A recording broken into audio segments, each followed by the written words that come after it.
আসসালামু আলাইকুম জসিম ভাই। ওয়ালাইকুম আসসালাম। কি করছেন আজকে? পটল তুলতে ভাই। পটল তুলছেন? হ্যাঁ। পটল কত করে বিক্রি করেছেন আজকে? আজকে 49। 49? হ্যাঁ। তা পটলের দাম তাহলে তো ভালো। খুব ভালো, আল্লাহ ভালো দিয়েছে। পটল ধরছে কিরকম? পটল ভালোই ধরছে।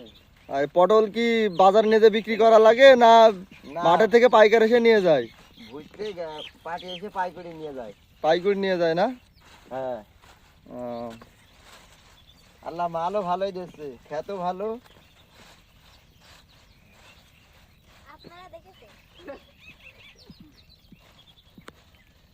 আর টাকাও ভালোই আছে ভাই। টাকাও ভালোই হচ্ছে? হ্যাঁ, পটলের দাম আজ ভালোই। যাক, দুদিন ভাঙেছি 40,000 রেস ভাই, আজকে যা হয়। দুদিন ভাঙায় 40,000 হয়েছে? হ্যাঁ। হয়ে গেছে।